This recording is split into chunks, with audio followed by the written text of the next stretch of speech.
Assalamualaikum warahmatullahi wabarakatuh. Salam bela negara. Semoga teman-teman hari ini selalu dalam keadaan sehat dan berbahagia.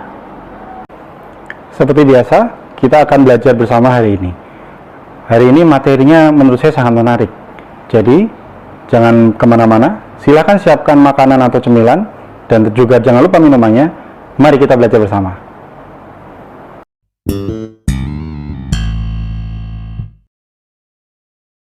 Hari ini kita akan berdiskusi tentang bentuk berita dan karakter penulisan di media online. Saya ingin mengajak teman-teman untuk mengingat kembali tentang rumus dari berita, yaitu 5W plus 1H. Apa sih 5W plus 1H itu? Mungkin teman-teman sudah banyak yang tahu ya. 5W plus 1H itu adalah what, where, when, who, why, dan how. Itu adalah apa yang terjadi, di mana hal itu terjadi, kapan peristiwa itu terjadi, siapa yang terlibat dalam kejadian itu, mengapa hal itu terjadi, dan juga bagaimana peristiwa itu terjadi. Berita yang baik tentu harus memenuhi keenam unsur itu. Kemudian struktur berita yang baik itu adalah piramida terbalik. Pada dasarnya secara konsep tidak ada perbedaan struktur antara berita teks yang diproduksi oleh media cetak dengan teks yang dibuat oleh media online. Khususnya untuk berita langsung atau straight news ya, atau berita lempang. Yang biasa digunakan dalam struktur piramida terbalik adalah dengan menempatkan informasi yang paling penting di bagian awal, baru kemudian diikuti oleh bagian yang dianggap penting, kurang penting, dan seterusnya. Tentu yang tidak penting nggak perlu dimasukkan di dalam berita ya. Kalau memang itu tidak penting, buat apa dimasukkan dalam berita? Jadi tentu meskipun yang paling atas itu yang paling penting, bagian yang paling bawah pun harus tetap penting. Ini ada pernyataan dari Al Hebster bahwa sudah menjadi hukum jurnalistik bahwa sebagian besar berita yang akan ditulis dengan menampilkan lebih dulu fakta-fakta yang paling penting.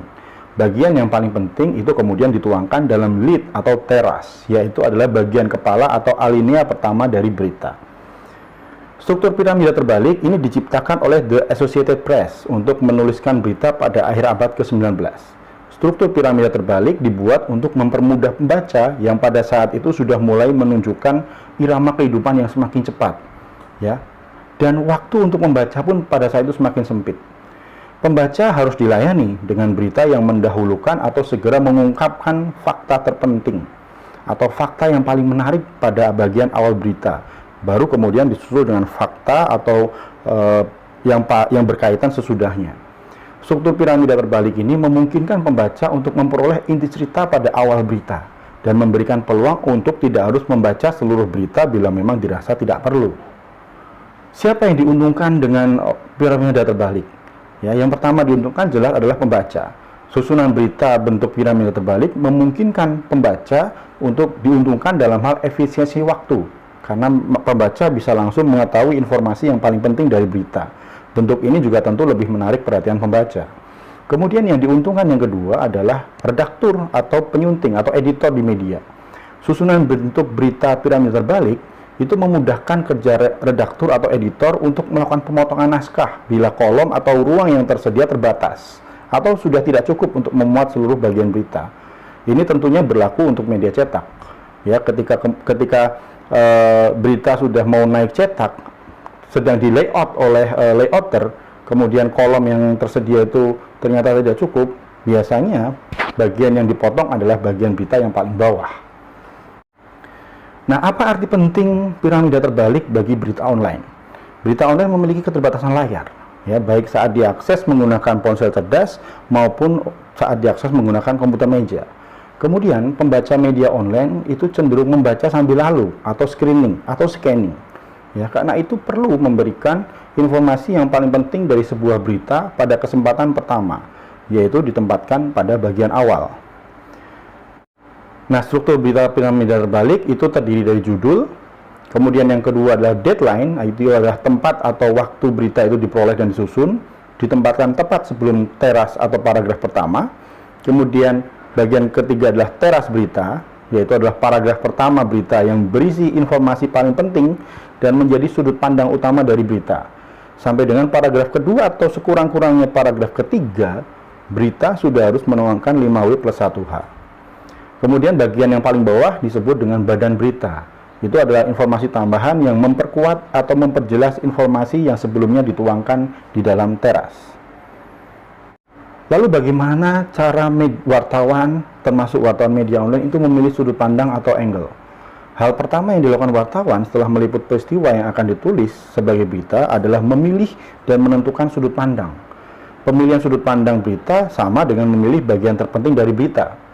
Ya, jadi cara termudah untuk memilih sudut pandang adalah dengan menetapkan yang terpenting dari salah satu atau beberapa dari komponen 5W+1H. Bila sudut pandang berita sudah terpilih, maka itu akan lebih memudahkan pembuatan judul dan penyusunan teras. Pada saat meliput peristiwa, bahkan pada saat kejadian masih berlangsung atau wawancara masih berlangsung, wartawan bisa saja sudah memilih sudut pandang dengan mengambil kejadian atau perkataan narasumber yang paling penting. Pada saat inilah wartawan melakukan pembingkaian atau framing terhadap suatu peristiwa. Peristiwa atau perkataan yang paling penting itu sebaiknya dicatat atau diingat-ingat betul. Tapi sebaiknya dicatat ya, supaya tidak terlupakan. Sehingga pada saat kita menulis berita, kita akan lebih mudah untuk mendapatkan sudut pandang. Sudut pandang juga bisa dipengaruhi oleh agenda setting pemberitaan masing-masing media, terutama untuk liputan yang terjadwal. Sebaiknya dan seharusnya, wartawan ketika meliput suatu peristiwa atau wawancara dengan narasumber itu tidak dengan kepala kosong. Sebelum berangkat, meliput peristiwa terjadwal wawancara, wartawan sebaiknya sudah menentukan dulu pokok pikiran dari berita yang akan dia tulis. Nah, sudut pandang pada akhirnya kemudian menjadi sangatlah subjektif ya, baik itu subjektivitas wartawan maupun subjektivitas media. Karena itu, sangat mungkin antara wartawan satu dengan wartawan yang lain, antara media yang satu dengan media yang lain, itu akan memilih sudut pandang yang berbeda. Satu peristiwa atau satu wawancara bisa jadi akan ditulis berbeda antara wartawan yang satu dengan yang lain atau media yang satu dengan media yang lain. Pada dasarnya tidak ada yang berbeda antara pemilihan sudut pandang berita di media cetak dan media daring, karena prinsipnya platformnya adalah sama, yaitu teks. Yang membedakan tentu adalah karakter dan keterbatasan masing-masing media. Media cetak dibatasi oleh tenggat yang baku serta jumlah halaman dan kolom, suatu hal yang itu tidak ada pada media online. Tenggat media online lebih fleksibel, tetapi juga menuntut wartawan untuk lebih cepat. Bagi media online, deadline is every second. Deadline itu setiap saat. Media online tidak dibatasi halaman dan kolom, tetapi dibatasi oleh kemampuan dan ketahanan pembaca dalam membaca melalui perangkat ponsel atau layar komputer. Berita media online, terutama berita lempang atau straight news, sebaiknya tidak terlalu panjang. Semakin singkat semakin baik. Tetapi mungkin bisa ditetapkan 5 paragraf sampai dengan 10 paragraf. Namun karena tidak dibatasi halaman, media online bisa membuat berita lebih banyak dan lebih lengkap daripada media cetak. Karena itu, satu peristiwa atau satu wawancara bisa dibuat banyak berita dengan berbagai sudut pandang oleh media online. Ya, supaya lebih lengkap, kemudian supaya pemberitaan terhadap peristiwa atau wawancara itu lebih lengkap, berita dibuat singkat-singkat tapi berbagai angle. Nah, ada ungkapan bahwa berita itu adalah cerita. Karena pada dasarnya, seorang jurnalis itu adalah seorang pencerita atau storyteller. Sebagai pencerita, jurnalis bertugas membuat cerita yang penting dan menarik dari fakta-fakta yang didapat. Di negara berbahasa Inggris pun, berita seringkali disebut sebagai news story, ya, atau cerita berita, atau bahkan disebut story saja. Dulu, di Indonesia, bahkan sebuah karya jurnalistik pun disebut sebagai karangan.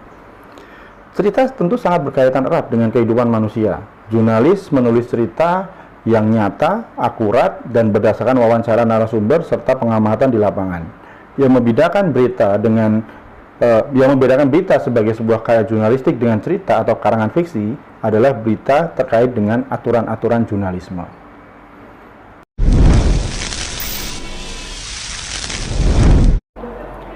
Itu saja materi kita hari ini. Mudah-mudahan teman-teman bisa memahaminya dengan baik. Jangan lupa, tetap bersemangat.